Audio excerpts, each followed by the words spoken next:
আসসালামু আলাইকুম।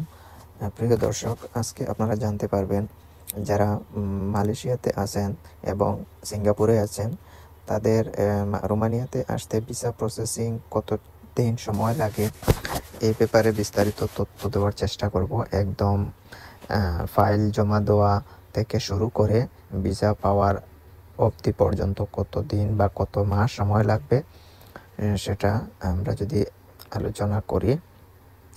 তাহলে দেখুন, প্রথমে যখন আপনি আপনার ফাইল জমা দিবেন কোনো এজেন্সি অথবা আপনার আত্মীয় স্বজন, বন্ধু বান্ধব বা ফ্রেন্ড লিস্ট বা যে কারো এনি ব্যক্তির কাছে আপনি জমা দিলেন, সেটা জমা দেওয়ার পর যখন আইজিআই হবে, অর্থাৎ এক মাস থেকে 1.5 মাসের ভিতরে আইজিআই হবে। আইজিআই হওয়ার পরে কিন্তু আপনাকে আবার পুনরায় একটা ডেট দেওয়া হবে, সেটা হচ্ছে সাবমিশনের জন্য আর কি, ফিজিক্যাল সাবমিশন যেটাকে বলা হয় সাধারণত। সেটা হওয়ার প্রায় সাধারণত আর কি 3 থেকে 4 মাসের মধ্যে পারমিট হওয়ার কথা, কিন্তু 2025 সালে বর্তমানে একটু লেট হচ্ছে, তার জন্য হয়তো 5 মাস লেগে যেতে পারে।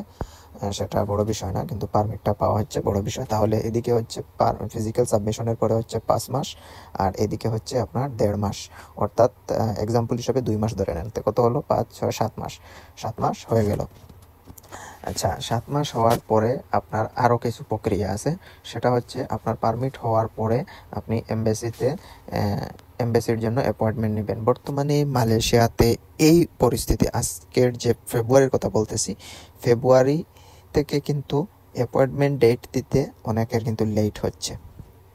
যারা জমা দিছে তাদের, অথবা অ্যাপয়েন্টমেন্টের জন্য যারা প্রস্তুতি, অর্থাৎ অ্যাপয়েন্টমেন্টের জন্য যারা অলরেডি ফাইল সাবমিট করছে কিন্তু এখনও অ্যাপয়েন্টমেন্ট পাচ্ছে না, আপনারা তাদের সাথে যোগাযোগ করতে পারেন। অথবা এই রকম কোনো ব্যক্তি যদি আমার এই ভিডিওটা দেখেন, অবশ্যই কমেন্টে জানাবেন আপনি কেমন, মানে কতদিন লেট হচ্ছে বা কি পরিমাণ আপনি মানে কতদিন সময় লাগতেছে, কবে কবে আপনি অ্যাপ্লাই করছেন অ্যাপয়েন্টমেন্ট পাওয়ার জন্য মালয়েশিয়া থেকে, সেটা এখানে একটু জানাবেন আমাদেরকে। যারা নতুন তাদের জন্য এটা খুবই হেল্পফুল হবে। তবে আমি যতটুকু জানি সেটা হচ্ছে প্রায় এখন বর্তমানে 1.5 থেকে 2 মাস সময় নিয়ে নিচ্ছে অ্যাপয়েন্টমেন্ট ডেট পেতে, শুধু মালয়েশিয়া থেকে। এটা আগে কিন্তু ছিল না, আগে ছিল মাত্র 1 সপ্তাহ, 10 দিন, 15 দিন, সর্বোচ্চ 21 দিন। এখন কিন্তু 1.5 মাসের মাথায়, 2 মাসের মাথায় কিন্তু অ্যাপয়েন্টমেন্ট পাচ্ছে অনেকে। তো এই হচ্ছে ব্যাপার। তাহলে এদিকে 7 মাস আর এদিকে হচ্ছে আরো 1.5 মাস। আচ্ছা, এক্সাম্পল হিসাবে 1 মাসই আমি ধরলাম, তাইলে এখন কত হলো? 7-8 মাস হয়ে গেল। 8 মাস হওয়ার পরে তারপরে আপনি যখন টাকা পয়সা লেনদেন, এই এভরিথিং, টিকিট, মানে সব কিছু যখন আপনি গুছিয়ে আনিবেন, তখন দেখবেন প্রায় 8 মাস থেকে 9 মাসের মাথায় আপনার রোমানিয়াতে আপনি পৌঁছবেন। তাও আবার যখন আপনার সব কিছু হওয়ার পরে আবার যে এজেন্সি আছে বা যে ভাইয়েরা আছে, তারা কিন্তু কি করে, ওই যে আপনার যে কোম্পানিতে আপনি আসবেন তাদের সাথেও আবার যোগাযোগ করে যে মানে আপনার তো ক্লায়েন্টের ভিসা হয়ে গেছে, সে তো আসতে চাইতেছে আপনার ওয়ার্কার, তাহলে আপনি কবে চাচ্ছেন আপনার ওয়ার্কার রোমানিয়াতে আসবে। তখন উনি ডিক্লেয়ার দেয় যে 1 মাস, সপ্তাহখানেক, অথবা 2 সপ্তাহ, 20 দিন, 15 দিন, এরকম কিন্তু হয়। এটা হওয়ার ক্ষেত্রেও কিন্তু দেখেন আপনার কিন্তু লেটও হয়।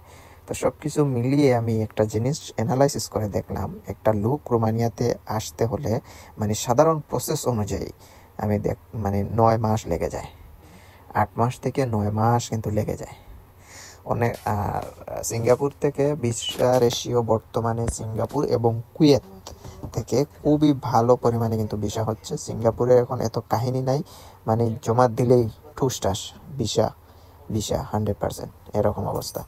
আগে মালয়েশিয়া ছিল কিন্তু এটার র্যাঙ্কে উচ্চ পর্যায়ে, বর্তমানে সিঙ্গাপুর চলে গেছে উচ্চ পর্যায়ে, মালয়েশিয়া বর্তমানে একটু ডাউনে চলে গেছে। ভিসা রেশিওটা যেমন প্রথম দিকে ছিল মালয়েশিয়াতে, রোমানিয়ান এমবেসি যে পরিমাণ ভিসাগুলো মানে বাংলাদেশিদেরকে প্রদান করছে, সেক্ষেত্রে এখান থেকে কিন্তু অনেকটা কমে গেছে। আর এটার কারণ কি সেটা কিন্তু আমি আরে একটা ভিডিওতে আমি বলছি, তারপরেও আমি আবার একটু বলে দেই এখানে। শুধু এইটাই হচ্ছে, এখন বর্তমানে অনেক অনেক কারণ হচ্ছে। আমি যদি শুধু কারণই বিশ্লেষণ করি তাহলে দেখবেন, প্রথমত হচ্ছে আপনার ভিসা নম্বর কত, সেটা খেয়াল করে ওরা, মানে কত নম্বর ভিসা আপনার চলতেছে মালয়েশিয়াতে সেটা প্রথমে এখন দেখতেছে। এই বর্তমানে এইজের একটা ব্যাপার স্যাপার সেটাও দেখতেছে। তারপরে দেখতেছে আপনি যে কাজে আছেন সেই কাজে আপনি যে কাজ জানেন, অর্থাৎ মালয়েশিয়াতে যে কাজে আপনি আছেন, আপনার যে ভিসা আছে সেই ভিসার প্রেক্ষিতে কি আপনি রোমানিয়াতে ওই ধরনের কাজে কি আপনি আসতেছেন সেটাও কিন্তু লক্ষ্য করতেছে। এইগুলা ব্যাপার স্যাপার কিন্তু অনেক অনেক। তো যাই হোক, এই ছিল আজকের মালয়েশিয়া থেকে রোমানিয়াতে আসার যে একটা প্রসেস বা কত সময় লাগে তা আমি অলরেডি বলে দিয়েছি। এটাই আজকের এই পর্যন্তই ছিল। আগামীতে হয়তো অন্য একটি দেশ নিয়ে কথা বলবো। তো ধন্যবাদ, ভালো থাকবেন, আসসালামু আলাইকুম।